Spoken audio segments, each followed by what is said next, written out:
Hello again. So, I've been hearing for a long time in these UFO communities and the paranormal communities about the Anunnaki. So, let's, for a minute, look up in the dictionary what that word means. There are two definitions. Definition number one is sky gods. All right.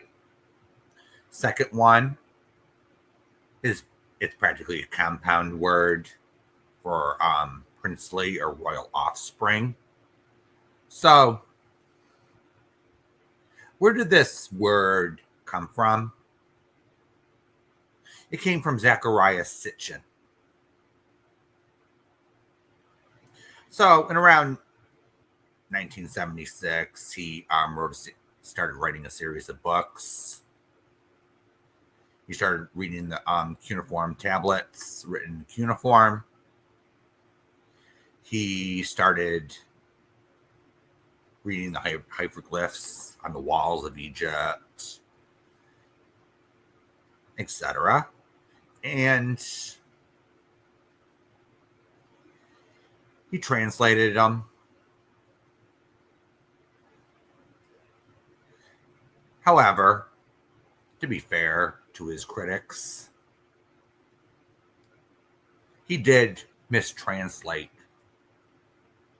probably a few words or a few phrases.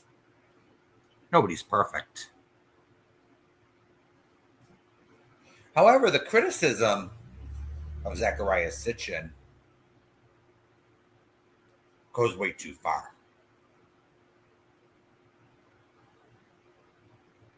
They call him, or they accuse him of liberalization of myths. They say he's gives information when there's nothing there in the first place. But he translated clay tablets. It's no secret. And he put his own take on it with commentary, in which if anyone reads his books, you'll see that's apparent. He had every right to give his take on what he thought those clay tablets meant. If you believe the stories or not, that's totally up to you. However, don't cultures around the world record their history? We record ours, don't we? There are practically no records, really, of Egypt. They're all in fragments. The only information we get from Egypt is archaeological finds and from the pharaoh's tombs.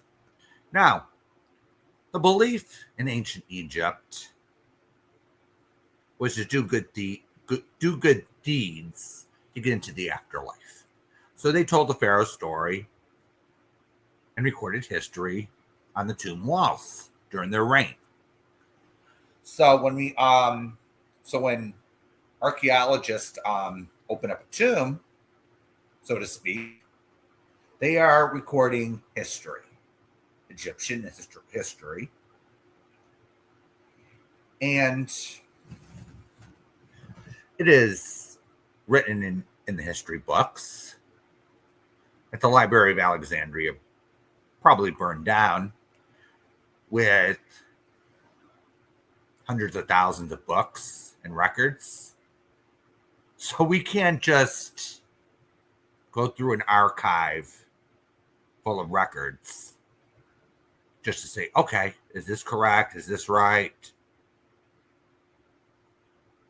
So all we have to go on for Egypt, Greece, some of these other ancient civilizations is what they wrote in stone.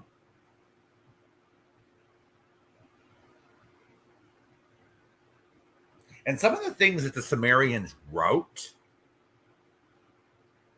is actually dead on. They wrote about, they may have wrote about Mars, Venus, and that planet, a planet in the asteroid belt. Interesting, isn't it? So scholars dismiss the clay tablets because they talk about gods, many gods. All right. I'm not the type of person who sits there and bows down to statues of gods and pray to many gods. The god of the harvest, god of victory. We all know through time, so to speak, that's not the case. So what are they actually talking about when they mention the word God in plural? Are they talking about advanced individuals where the inhabitants thought they were gods? So these people are writing the history and then they say, oh, our gods did this and that. Something to think about. But these scholars, they don't take it too seriously because it goes against their moral or religious beliefs.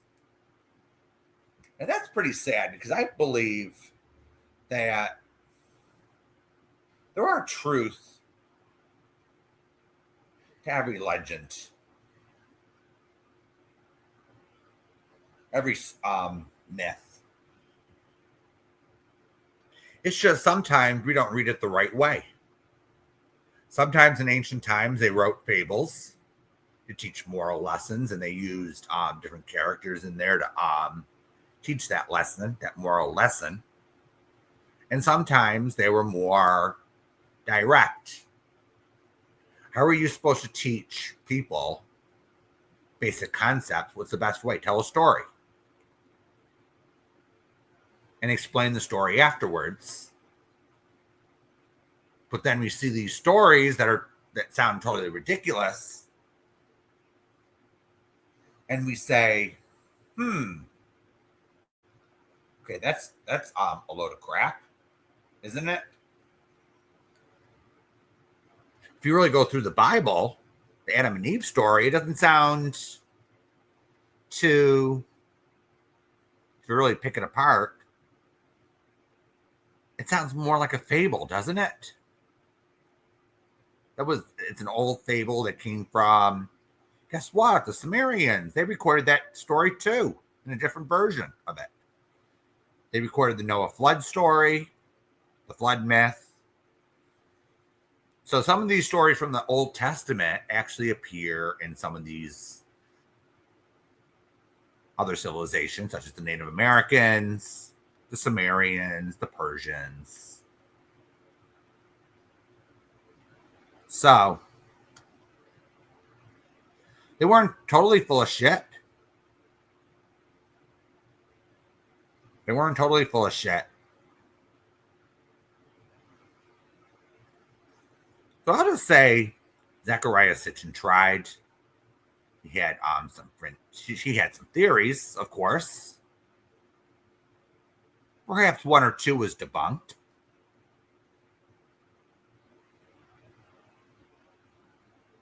But you really have to read the part parts of the whole. You got to take the whole thing into. You have to read the whole thing, and then make up your own mind without the commentary.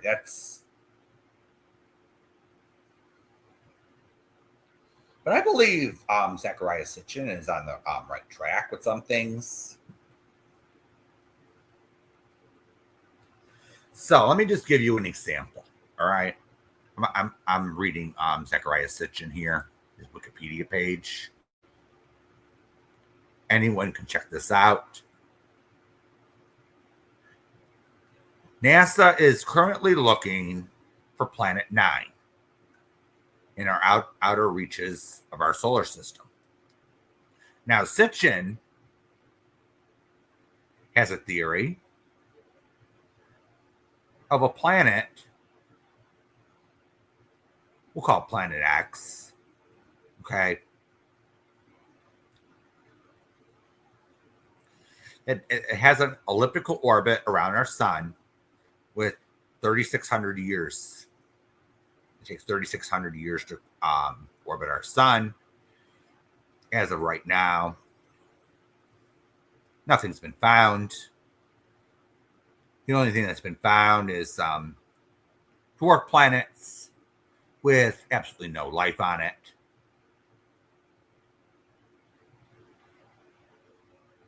And then he claims it was 12 planets in our solar system. Well, we got more dwarf planets than that.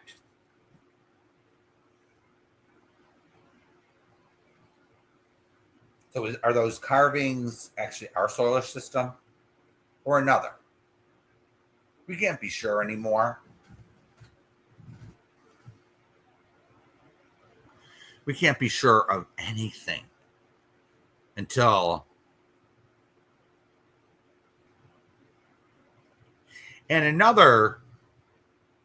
another so-called criticism is that he ignores the archaeological evidence. Well, from what I saw, he's not ignoring archaeological evidence because he's actually using it in his research. Clay tablets, writings on walls.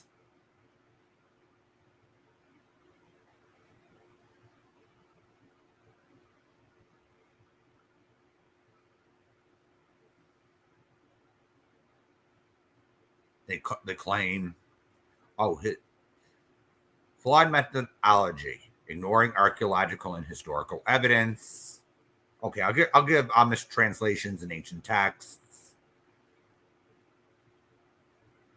and they say incorrect astronomical or scientific claims. I'll just say unconfirmed, because even with our James Webb Telescope and Hubble Telescope, if planets are too small or too far out, they can't even be viewed. Too great. I'll do another video on that, on how these telescopes actually work. However, the word Annunaki was an invention of Sitchin. Okay? And the term stuck. Okay? The term stuck, it actually has a meaning. It actually has two meanings, as I said before. So that's my analysis of that word Annunaki. They're not actually called that. We don't know what they were called.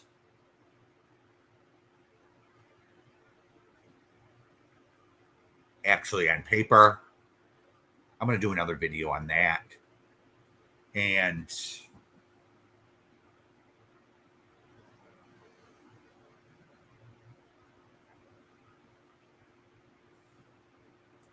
I'll see you another time, all right?